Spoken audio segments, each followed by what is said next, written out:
Okay, so the question is criticism, right? Your child is doing something, like over here, he's stabbing the walls, and whatever it is for each person, if you close your eyes or keep them open, you can think of something, I'm sure, that your kid does that you want to criticize. Okay, so should you criticize them nicely? Should you criticize them not nicely? What should you do? So the answer is as follows. The answer is that I believe that the children acting out, our kids acting out, are sick. And therefore, as soon as you move to physical illness, almost all of the questions go away. Imagine your kid has fever and they have a stomach virus. And your kid goes ahead and throws up right on the living room white couch. Would you go over and say, listen, please, if you, not the couch, please, not the couch. Now, let's say you did. It would be meshuggah. But what do you mean? It's a good point. You don't want to have all of this vomit on the white couch. It's true, and he should be more considerate and do it in the toilet. That's all. Everything is true, but why would everybody look at somebody who criticized their kid about where the kid threw up as a nut? You know why? Because if you do that, that means that you're coming into the picture thinking that this kid has bechira, that this kid had a choice. You're coming into the room thinking that I have to teach my kid right from wrong because they're so stupid and evil and bad that they can't figure out where to throw up. Or they know where to throw up and they don't care about me, and they're selfish and they're self-centered and they're manipulators and they're liars, all the bad stuff. And all you did was say, could you do me a favor next time? You know how much misunderstanding you need to have in your brain to say those words? It means that you don't realize, I don't have a choice. I'm not bad. Now what happens if Hashem tells you, this kid is good? Nothing he does is because he's bad. So now you can't go and say, can you please not do that? Because obviously, if he's good and he did that, it means he doesn't have a choice. So we don't really know anybody else's bechira, but we know our kids for sure don't have our bechira. And we know that if we criticize them, there's two parts. Either we're right or we're wrong. Let's say we're right. We criticize them correctly in the proper way. It separates our relationship. It ruins it and the kids get worse. That's if we're right. But a lot of times we're actually wrong. How we say it, the way we say it, what we thought, or evaluating the situation is wrong because we thought that he has bechira and he just did that because he's bad or lazy or stupid. And that's the wrong way to judge the situation. So either you're right or you're wrong. Either way you lose. Let's take it a step further. If you believe your child is good, and the child has anxiety or depression or PTSD, pain, and because of their pain, because you know if they didn't have pain and you deleted all the pain, this kid now would be learning in yeshiva and would be married and successful or whatever it is, and now they're on the bottom of the world because of their pain. And they have so much pain, and the pain causes them to stab the wall. I want them to. I don't want them not to. The kid Nabachaziana Machla, Rahman al-Itzlan, cancer, and then they go for chemo, and then they're nauseous, and they have to throw up. I want them to throw up on my couch. I don't want them to have to figure out where to throw up. I want them to be comfortable. It's the only thing I can give them. I should take that away from them also? I want them to express their pain. I want them to express their pain. Nebuch, the kid is in so much pain, he wants to die, and he damages a wall, and then we come over and we say, can you please not do that? It shows that we don't understand what's in your brain, we don't understand your life, because let's put it this way, let's say you came home and you saw your wife, and she took a knife and she stabbed the wall. You know your spouse for 30 years, never did that before. Would you say, honey, can you not do that over there? That's my favorite wall. Can you go ahead and do it on that wall, which is already dirty? No. You would stay back and say, oh my, what happened to my spouse that all of a sudden they're stabbing walls? There's a bigger problem here. The problem is the kid is in so much pain that they don't have control. Like he apologized to you. He said, I'm sorry, I did stuff. They break stuff out of anger, and then we're like, oh, you broke my vase? And the impression that the kid gets is, you care more about the vase than my brain is on fire. Right? You care more about the car that I bashed up than the fact that I walked out of there alive. You care more about the neighbors than you care about me. Right? That's what your daughter said. After many years of telling her, please, on Shabbos, park around the corner, she said, but with your Rav's permission, park in front of the house. And she said, oh, I always thought you cared more about the neighbors than you care about me. They're super sensitive. So the kid does something wrong. When we give them criticism to their actions, look how many triggers it's for them. They feel so frustrated because it means I don't believe in you. I think you're too stupid to understand life, so I'm going to teach you. Please don't, do that over there. You know what I mean? Like you're an animal that I have to explain things to. And it shows above everything is that I'm not even focused on your pain. I would go over to him and I would say, listen carefully. Any time that you need to stab a wall, that you feel that frustration, that you feel like you need to stab a wall, or break a vase, or smash something, I don't care what it is. If that's what's going on in here, please, get it out of your system. I'm so hopeful and happy for you not to have that pain up here. That if you need to break something, break something. I'm not sending you a bill. I'm not going to get angry at you for what you broke. I'm going to get angry at what the person who broke you. I'm not angry for what you do when you're in pain. I'm angry at the fact that you're in pain. And it's the same thing Nebuch when they get a tattoo. And it's the same thing Nebuch, all of this stuff when they do. When they get all the piercing, all the stuff, and they shave their head. Angry at you for shaving your head?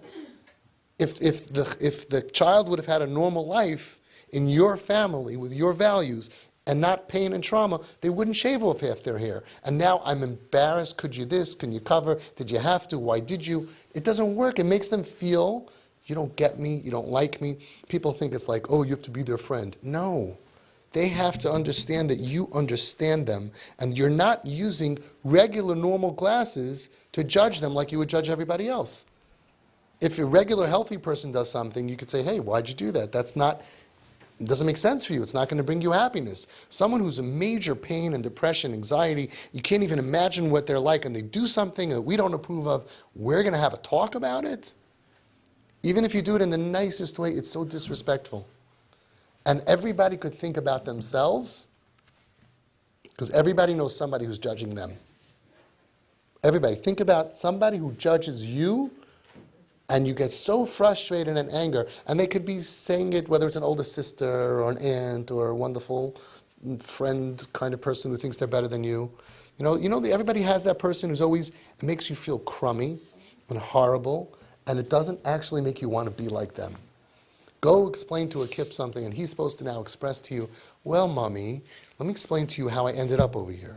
When I was 6, and then when I was 7, and let him talk all the pain inside of him, and all his frustration, and you'll feel his pain to such a degree that you'll smash the vase, and you'll take the knife and smash the wall, and you'll put a hole through the wall. So when a kid puts his hole through the wall, we're angry about the hole?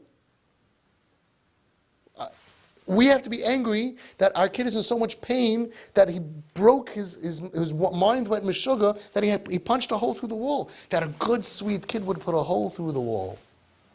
In Home Sweet Home, I had so many holes in the wall. I told them, write your name on it. Put a smiley around it. And they would say, I'm so sorry, I didn't mean to. I say, I know you didn't mean to. I know you didn't mean to. I know you had no choice. And guess what? It's fine. The last thing I cared about in Home Sweet Home was my walls. And the last thing you have to care about is your walls. And your reputation, and your bank account, and your money, and your friends, and your family, and everything else.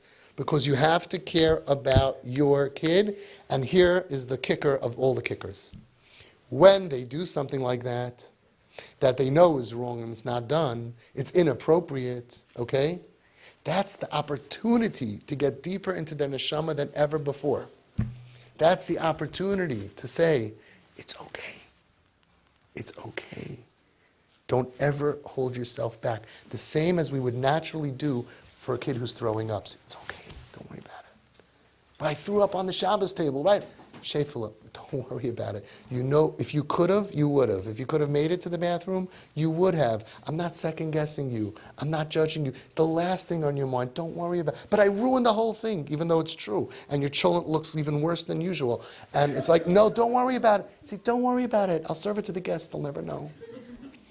I don't care about anything. I don't care about anything. I only care about you. And when you do that, you make a tikkun in their neshama far deeper than the criticism, even in the nicest way, ever could. Now, one more point.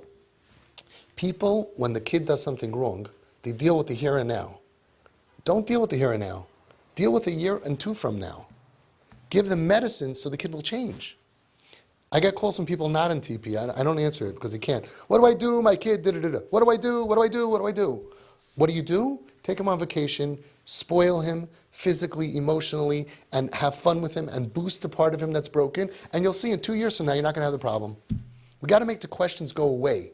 It's like, oh, he stole the car. What do I do? Somebody who steals a car, you have a very bad relationship, feels unloved, feels like the world is against him, and doesn't care about living. That's your problem. The problem is not that he stole your car. The problem is not that he bashed up your car. The problem is you have a kid who is tzabrachin, is broken and wants to die. Right? So the problem is never the problem. Kid threw a party, invited friends, and they messed up my house. I feel very bad. I wouldn't want that in my house. But you have a much bigger problem. You have a kid that doesn't want to live. You have a kid who's falay and who's lost and doesn't have any future. That's a much bigger problem. So don't deal with this problem in a way that makes this kid have this problem for longer.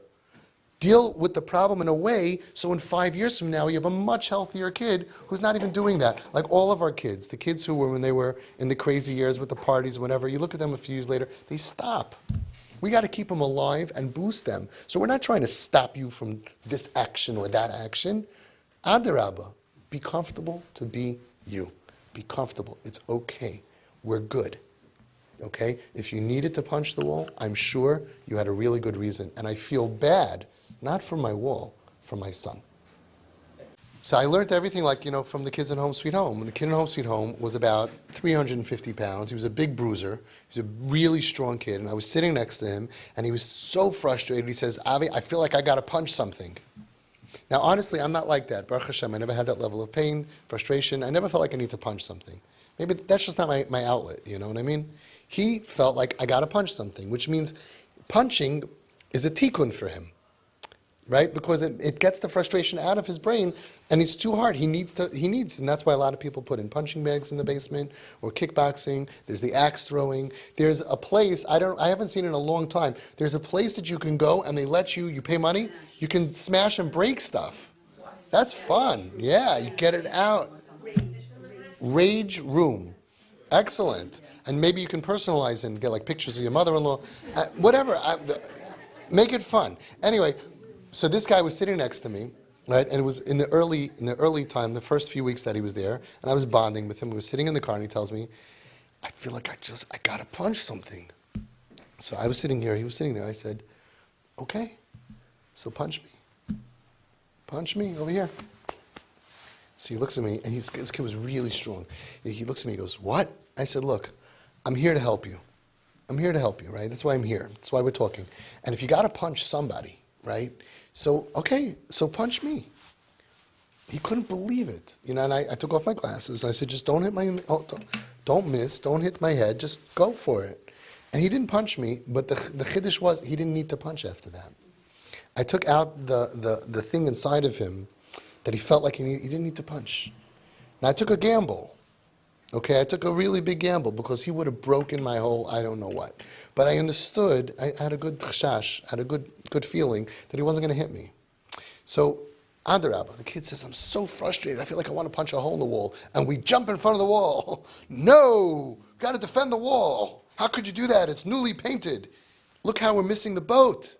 He says, Shefela, I love my wall, but I love you more than my wall. And if it's going to help you in any bit, even temporarily, to put a hole in that wall, believe me, it's fine.